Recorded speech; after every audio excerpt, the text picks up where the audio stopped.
Today's episode of Outside the Rack is brought to you by Kinetic Performance, the makers of the Gymaware. In today's world of strength and conditioning, data collections become the utmost of importance, and that's exactly where Gymaware separates itself from the competition. Because when we're sitting there and looking to collect data, what data are you actually collecting? And are the numbers you're looking at fitting into the exercises that you're utilizing? And even more so, are they going to answer the questions that you're looking for? Looking at different ways that you are moving the barbell through peak and mean, both velocity and power, is really what separates Gymaware from the competition. Being able to understand what your ballistic exercises are doing separate to what your strength exercises are doing really allows you to program at a much more specific level for your athletes. So hop on over to kinetic.com.au to see what Evan and his team have in store for you today. The world of strength and conditioning is filled with some fantastic practitioners that are always searching for more. But more what? What are strength and conditioning coaches searching for to better their ability to prepare their athletes? Well, what about cutting edge information? Or a place where you can find different opinions from forward-thinking coaches on what you're doing, how you're doing, and try to get feedback to be better for your athletes? Or what about a place where you'll find like-minded coaches that can provide solid coaching advice and career development for you as you progress through your career as a strength and conditioning professional? Well, this is exactly why we built the Strength Coach Network. You'll have access to exclusive monthly content on top of the sensationally active forum that we have where you can communicate with coaches all over the world to find those answers that you're looking for to help you be a better practitioner for your athletes. So make sure you hop on over to strengthcoachnetwork.com/CVASPS, that's strengthcoachnetwork.com/CVASPS, and get your 48-hour trial for only $1. I look forward to seeing you in the Strength Coach Network. What's up, everybody, and welcome to the 53rd episode of Outside the Rack, brought to you by Kinetic Performance, the makers of Gymaware. In this show, we're just going to try to dive a little deeper into the minds of the top practitioners in the world of sport performance to learn a little bit more about who they actually are and how they got to where they are today. Today, we are joined by Texas Christian University's Senior Assistant Strength and Conditioning Coach, Zach Dechant. Zach, thanks for being with us, brother. Yeah, I appreciate it, Jay. It's always a pleasure to be talking to you. Yeah, man, I'm fired up for this. It's always fun to chop it up. And we tend to have conversations that don't always necessarily revolve around training anyway. So I'm actually excited for these three questions. But before we go too far into this, man, who is Zach? Yeah. So, like you said, I'm strength coach at TCU now for 13 years. Never thought I would be in one spot. For you young strength coaches, you never think you're going to be in one spot. I've been here for 13 years, and it's been incredible. Director for baseball, strength and conditioning. I handle the internships here with us, and then at times, depending on the year, we have to assist with football a little bit. So I still have my foot in that, in that, you know, in that sport just a little bit. But yeah, we're trying to make do with what we have right now during COVID. Right, we talked about that earlier, and it's been a stressful couple weeks. I'll be honest, with camps going on, with school starting. It's been real stressful, but we're getting along. That's awesome, man. Yeah, I don't think anybody that has had kind of a long seat at the same place plans on it when they go in, but I think it's better than the alternative. Yeah, I honestly, when you go to a school, when I first came to TCU, I was like, I'll be here 3, 4, maybe 5 years. We'll see what happens, and then you just expect to move on as a young strength coach. My first 3 years in strength and conditioning, I lived at 13 different addresses, right? And so it's just nature. You just know you're going to move, and that's what I expected. But things just kept, going on the up and up here, and to be honest, I don't know if I'll ever leave Fort Worth, Texas. Yeah, man. Well, I hope you can stay there as long as you want, because you guys are cooking down there with ball, and you got a great thing going. So that's freaking awesome. Yeah, the honestly, the city's awesome. The university is awesome. The people I work for are awesome. And when you find that combination, really, it's tough to let that go, right? And there's been spots where the money's been better, right? And the money is not what's important. at a certain point in your life, to be honest. And those other three factors weigh in a little bit more than the money does right now. Yeah, and I think that that's a great lesson for the younger coaches out there. It's like when you have a good situation, like you have to make sure that you're leaving for a great situation. Right. And that's exactly it. And I don't want to be the guy that takes the job for, 10, 20, 30, $30,000 more, whatever the case is. And in 2 years, I'm looking for a job. Now I'm working at a high school, trying to make ends meet or whatever the case is. I don't want to be job hopping when I have a stable career here. It's, it's just, it's too good. I can't take that risk. No doubt, man. I think that that's the big word: is job hopping versus having a career. Right. And you find stability, you have to, to me, in strength and conditioning, when you find stability, you have to latch onto it because it's not that often that you find it, right?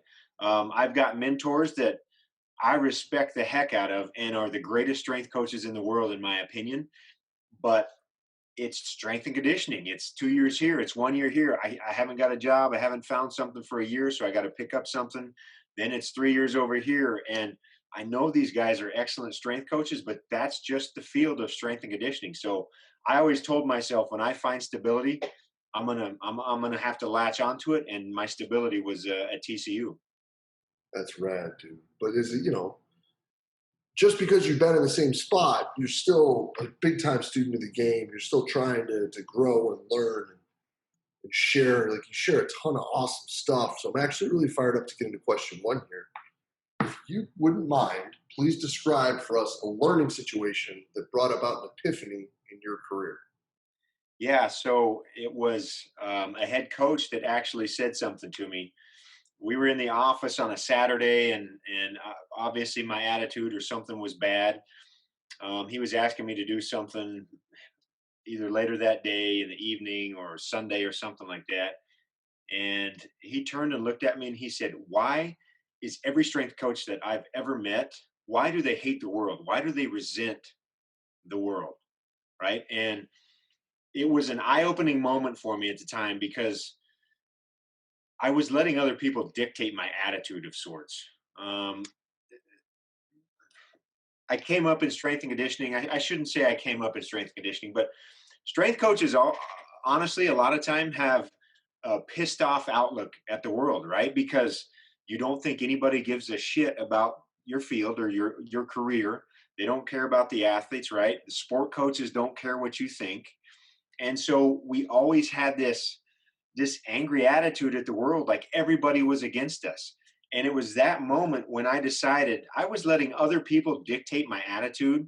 Um, and I couldn't let that happen anymore. And other people, it was other strength coaches, right? That had taught me that, oh, don't be with sport coaches. They're out to fire you. They're out to do this. They don't want anything to do with strength and conditioning. They hate this. You know, I was letting other people dictate my attitude, and it was the worst decision of my career. And it was at that moment when he said that to me, to be honest, it pissed me off. But then I took that in and I realized, man, I've got to change my attitude because the perception that I am to him is absolutely nothing. And to be honest, that's what created the stability. When I changed my attitude and said it's going to be us, it's going to be me and sport coaches, and our entire program is one versus me trying to dictate, hey, you guys are doing things wrong, or, I want to do this. Why can't we do this? And they don't agree. We all have those situations, right? But it was then when I said, okay, this has to be me with them and not me against them or them against me. And that was the outlook strength coaches always have. Maybe it's not so bad anymore, but as I came up in the field, that was the outlook that I honestly found everywhere I went. So changing that was the biggest step for me. I dig it, man. I think that all of us have had that kind of moment where we've gone from like the the angry, meatheady. I don't know what else you would call it, Yeah, other than like resentful. You're jerk. resentful, right? You're Yeah, resentful to everybody because you think, I don't get paid enough. I work way longer hours than you guys. I see every athlete all the time. you guys are on vacation and this and that. I'm stuck here in the summers working with the kids, and you resent everybody for it. And that's how I was as a young strength coach. That's honestly how I was taught to be in a way. And it was that moment when I got called out that I decided to change, and it was for the better. The best advice I could give any strength coach: don't let others dictate your attitude. Dude, I love it. And I think the idea of doing all you can to be part of the coaching team and to be part of the group and not worrying about all of these other things that we do is vital. I think that we were talking like force plate numbers because of see how they change because of running and this and that. Well, because at the end of the day, like even ball players, like they got to be able to sprint. Like basketball players have to be able to run. Like you have to be able to do these things repeatedly so that they're prepared for practice for the coaches. And it's like it's not because it's fun to stand out there with a stopwatch and have them run tempos on the minute. I mean, like, Right. but it's because it's what's best for the team to move forward. Yeah. And it was also kind of a philosophy change in a way for me, because up to that point, I had always said, well, you guys are playing way too much baseball, or, we do way too much practice and way too much sport. And that's why this kid might have got hurt, or, that kid.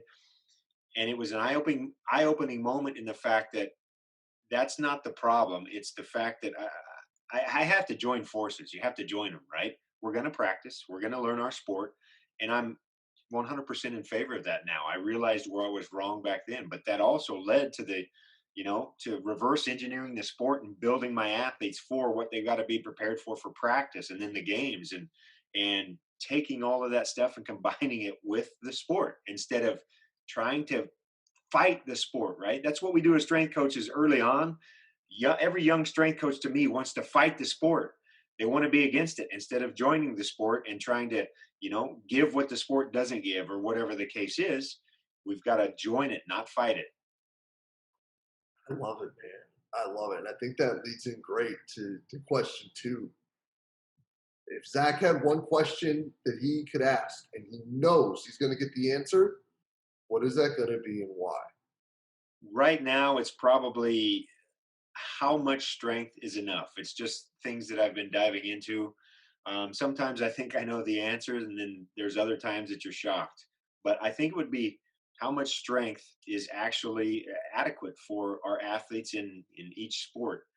Um, what I'm finding with my own stuff, and I've talked with Kier on Strength Coach Network. I posted this, and I was hoping for a bunch of people to jump in and just start a big conversation. But honestly, I don't think it was just me and Kier talking back and forth. But I think it's way less. I think it's actually way, way less than people believe. And that's hard for us to swallow as strength coaches, because we're what, strength coaches, right? Everybody wants to be in the weight room. But like I said, I think it's way, way less. The athletes that are incredibly strong, incredibly fast, they're efficient. They have efficient nervous systems. The reason that they're so strong is because they have a powerful nervous system, right? And the athletes that don't have powerful nervous systems, we try to make up for that with increased strength. And a lot of times we'd probably be better off actually making them faster with speed, right? We believe strength is going to build speed and all this stuff. Maybe in poor athletes it does, your average athletes, but in high level athletes, that nervous system is so efficient. They are strong because of the nervous system, not necessarily strong. They're not fast because they're strong, right? The nervous system provides the stimulus to everything, the speed, the strength. I had this conversation. We went deep with a couple of former interns yesterday, and then I actually talked with a professional uh, baseball coach, a director of a performance, and we went really, really in on this strength topic and the nervous system and efficiency. And if you ever have a really, really, really explosive, fast guy, a lot of times they're not that strong in the weight room, right? Because they've never needed to be, because they're fast. They're the fastest guy in the field. They've never needed to say, hey, I'm not that fast, so how do I get faster? Oh, weight room, I got to get stronger. They didn't need that. But you can see any 4'2", 4'3", 4'4" guy on a football field. If you take him in a weight room and train him for 6 weeks, they'll put up 450 pounds on a back squat, right? they might have not have ever trained in their life, but once they learn that movement, it goes up exponentially. I mean, you can take a kid in and on the first day and put 315 on their back, and I would bet that they could probably do it because their nervous system is so efficient. They have the strength. They just haven't ever displayed it in the weight room. And I think that's where we get caught up in some, you know, well, the weight room is the king of all, and that builds speed, and et cetera, et cetera. So I don't think there would ever be a way for me to agree with this statement more, especially since we just spent the last 4 weeks of my life not lifting weights with a college basketball team. And it's like all of a sudden, like guys that had a hard time hitting depth, even with like a goblet squat, are like hips below the knees and like we're moving better, we're jumping better, we're producing force better. And it's just like, I don't like, I know that like people want to talk about how like COVID taught us that we have to do different things because the kids are detrained. And I think that it really, what I was hoping it would do was help reinforce how important lifting for a group like this is. And I think that really what it's done is told me to go kick rocks. You yeah, know? Like, yeah. Well, it just shows you hopefully it shows everybody the power of sprinting and jumping, right? Just being outside, being athletic, the qualities you get from sprinting, jumping, the reactivity, the the stiffness, everything that comes with that is strength. It's still strength, right? It's just in a different format that we don't quantify. That's the only difference. People can't quantify it on a barbell, and so we don't view it the same. I think that that honestly might be probably the biggest 180 of my career. Now that we're just sitting here talking about it, I can't tell you how many times when I was super awful angry Jay that I probably got into shouting matches with people that like running didn't count as like legs, training your legs because it's not the same. I was so wrong. Yeah, Like, it's not the same, but like, and I also would comma and put the sidebar in. There are some people that need the weight room for that mental aspect, and I'm not talking mental toughness. Like I've got two or three guys that like they don't even need to lift heavy stuff. They just need to lift a bit, and they feel like all of a sudden like Clark Kent turned into Superman, sure. which is totally different than actually training for performance in a way, right? Because if the lump 3 feet above your ass is thinking things are better, it probably is. Yeah, exactly. I mean, I would agree with you there. We have the same. I was the same kid. I wanted to be in the weight room, and it made me feel invincible. But yeah, the importance of sprinting and jumping can't be overdone. I've got a real quick funny story. When I was coming up as an intern, Charlie Francis, was still alive, had his board, his website, and I can remember typing in questions to him saying, "Hey, man, I've got my lifts all programmed. I got that down." I was doing a 4-day West Side lift, right? Back in early 2000s. West Side was all you did. I need some help with my sprint work. And I can remember him telling me, chewing my ass, in fact, and being like, hey, you don't have your program down because a program is all encompassing. And, the sprints feed the weights, and you can't be lifting 4 days a week with max effort and all this stuff and then trying to sprint on these other days. It just doesn't work like that. And that was another, back to question one, another eye opening moment for me. It's really crazy how so many of us have done the same things that we would look back at now and be like, what in the world were you thinking? Yeah. Like, oh man, my lifting progressions are great. Then I put together my conditioning progressions and then my speed progressions, your agility progressions. And it's like, gosh, how did people not just like spontaneously combust? Right. It's Yeah. just like, So yeah, the talk with the baseball guy yesterday was actually on how everybody wants to train in the weight room. Strength coaches always want to use the weight room to develop skill, right? Or they think there's mobility problems in skill development when skill development just sucks. We just need to train the dang skill development, right? get out of the weight room and train skill. We try to compensate these errors in pitching and hitting and all this stuff with it's something that we can fix in the weight room, when in reality it does not work like that. Train the skill. The weight room is general. 1,000%, man. I couldn't agree I more. know we're going off on a bunch of tangents. See, we've got all kinds of good stuff for But movement. I love it, dude. This is great. But listen, man, I know right now when you're just getting back, getting back to moving around, you've been getting kind of pulled in all sorts of directions down there. So I'm sure that you're actually like begging for one of these right now. But what's Zach's escape? Yeah, so for me, there's two things. It's the garden outside, planting my vegetables. I can salsa. I can my own pickles, green beans. I grew up on a farm. My dad was a big gardener, so it's honestly my favorite thing to do. And the second thing we've actually talked about we talked about it over COVID, was the stock market. I am a stock market nut, and if I wasn't a strength and conditioning coach, I would be on the computer in the morning buying, selling stock, and the afternoons would be left to the garden. I actually, believe it or not, had that written down already. That was what my guess was going to be for your answer. Was Yeah, it's the stocks, and yes, how to make money on the stock market is not just what you Google. It is a book that has been recommended by this man as your starting point, yeah. and agreed. Yes, how to Uh, make money in stocks. I've actually, let's see, look at this. I got it sitting right here. How to make money in stocks. I should get a paycheck from these yeah, guys. like a nickel every time they sell a book, right? How to Make Money in Stocks by William O'Neill. That's the first one, and then the second one is an awesome read. It's not a big informational book, but you get a ton of information out of it. But he wrote it as he did it, and it's called How I Made $2 million in the Stock Market. How I Made $2 million in the Stock Market by Nicholas Darvis. And those books together will give you everything you ever need. The stock market is nothing more than human emotion on parade. It's fear and it's greed. And if you can control your emotions, the amazing thing about the stock market, I get excited talking about it here.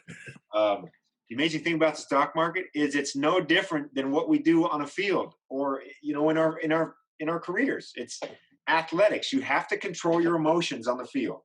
If you can control your emotions and follow a rule-based system, which Bill O'Neill gives you, it's easy. It's easy. That's all it is. But you have to be able to control your emotions, and people can't do that. And that's why the stock market never follows the crowd. No, and you know who really can't control their emotions? Angry strength coaches. Well, that's probably why I lost so much money in the first 5 years I started investing. Oh yeah, it wasn't great. That's It wasn't awesome. great. But strength and conditioning, we talked about, there's no stability. So this was a way that I can add stability. I can add a second income in a way to our path. I was talking about it yesterday with two of my best friends who are strength coaches at TCU also. And they saw me looking at charts yesterday afternoon, and we started going off and talking about the stock market, and why it's free money if you can control your emotions. That's all it is. It's there for the taking. It's just moving things around. Yeah, yeah. It takes some time. It's just like learning the strength and conditioning, right? It's just like learning how to program and how to coach. It's going to take time to learn, but once you do, it's set up for you. It's awesome, brother. Zach, so glad we can get this down. So glad to see you. Glad you're doing well, man. And we'll be in touch soon, brother. This is fantastic. Yeah, I always enjoy it. Let me know when you need something. Yeah, brother. Appreciate you, man. Cheers. Yep. Thanks, Jay.